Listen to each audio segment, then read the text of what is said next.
Good morning, everyone. Blessings to you all.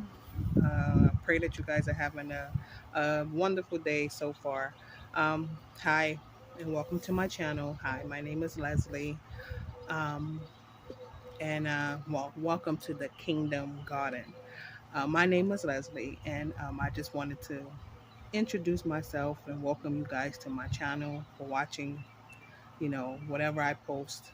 I am new here, so sorry about that. But I am growing a garden in my backyard. I am in Texas, zone 7B, although Google says it's 7B, and in some parts of this city, it's 8. So I'm going to say 7B/8, growing zone.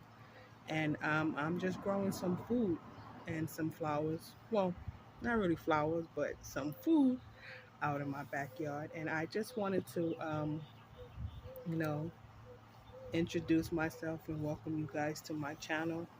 Excuse the that's my watering container up there. I use that when I need to fertilize or water something small, like instead of me having to do the whole backyard. Well, not the whole backyard, but my whole garden area. Sorry. Yeah, but I just wanted to welcome you guys to my channel. Um, like I said, my name is Leslie, and I've been gardening. Well, I just started this season in spring. Um, I know I was watching this channel, this gardening. Well, it's not really a gardening channel because he gives so much different type of information. He always talks about preparation and stuff like that. And by me watching his channel, it made and it inspired me to want to start my garden. And that's the reason behind it. Just to be prepared. You never know, things happen in the world. And yeah, so I wanted to be able to, grow my own food and, see how that works out. But yeah, by me watching him, that was the decision that was made. So I started in the red cups. They call them solo cups, indoors around, I believe it was February, between February and March. And then once the weather, started to warm up, you know, that's when I started to transplant. I started everything from seed, and I started to transplant my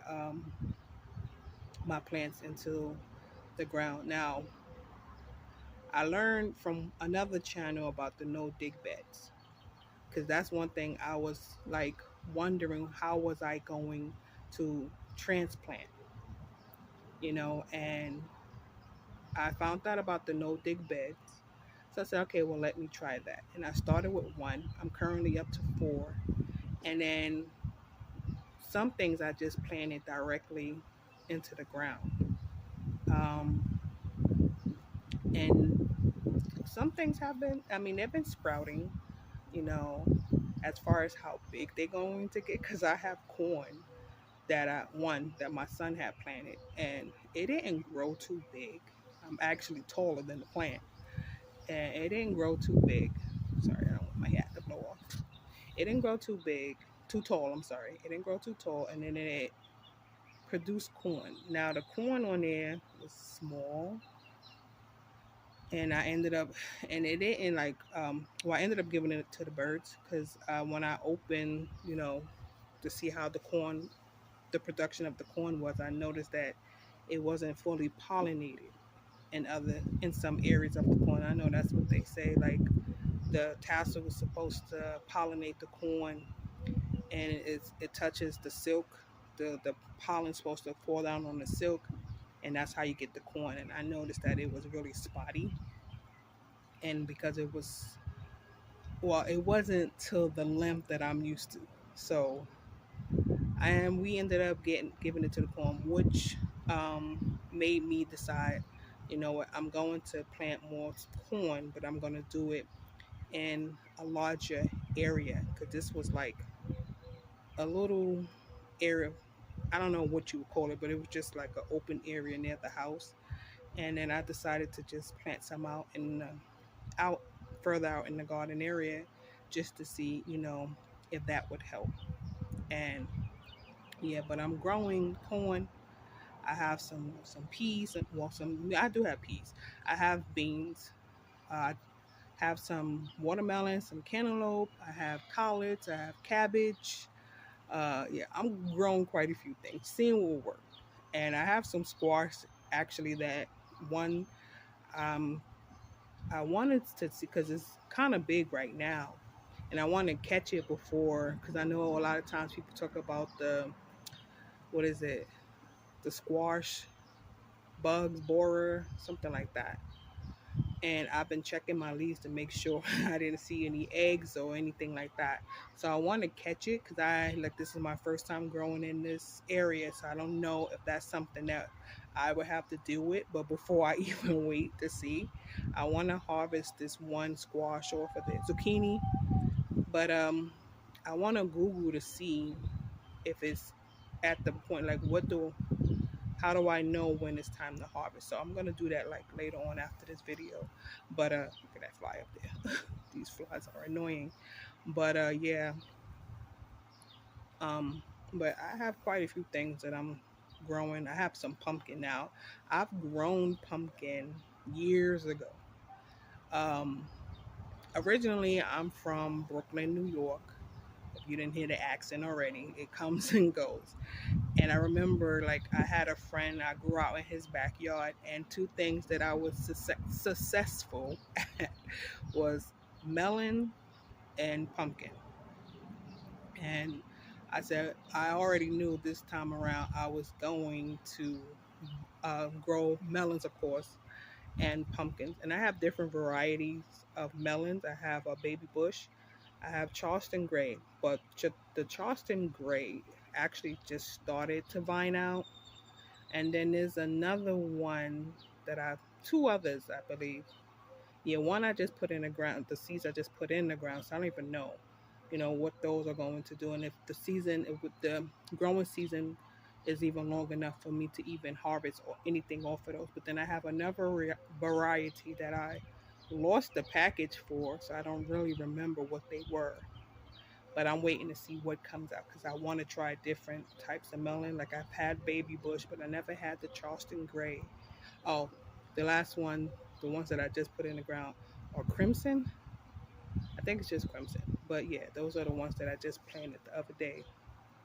But yeah, so I really want to get back into this gardening, um, to grow food, but the food is not just for me and my family. I want to be able to produce food for people just to give away, or if there's anyone that's in need, I want to be able to help out any way I can in that area, give food away. But that is my hope. Those are my plans. Of course, I consult with God first before I even do anything, because I don't want to be in a situation where I'm out of His will. So yeah, but that's why I'm growing, just to be ready for whatever. I do want to start getting into canning. Because right now, what I'm doing, because I harvested beans recently, and I just throw those in a freezer bag and put them in the deep freezer. But I want to be able to learn how to start canning. Because one thing I was thinking, like, okay, you have all these watermelon plants. What are you going to do with them if they do produce too much and you're not able to give them away? So I saw online where you can't necessarily can watermelon itself, but you can make, I believe it was a jelly out of it. And then there was something else it showed. But in regards to everything else that is possibly cannibal, if that's even a word, I want to be able to can. So that's something I want to get into as well. Um, yeah, and dehydrate a lot of stuff. So that's one thing I need to do as well. Start, well, get a dehydrator first of all, and then start dehydrating. So right now, I'm just, you see them little well, not caterpillars, but the moth. I keep calling them moth butterflies. Cabbage, I think they're called cabbage butterflies. Yeah, they flying around my head trying to get to my brassica plants, but I have covered some of them already with netting. So, but there's some that are still exposed and they're trying to get to those. So I need to take care of that. But like I said, I just came to introduce myself. I welcome you all to my channel. Thank you for being here, and I am open to any, like, if you are an experienced gardener, I'm open to, opinions and, ideas and thoughts. Anyway, that, you feel like I can use the assistance, I am open to it. And like I said, I'm just happy to be here. And, well, I didn't say that, but I am happy to be here. And I welcome you guys to my channel. So don't forget to like, subscribe, and share. Thank you, and have a blessed day. Bye.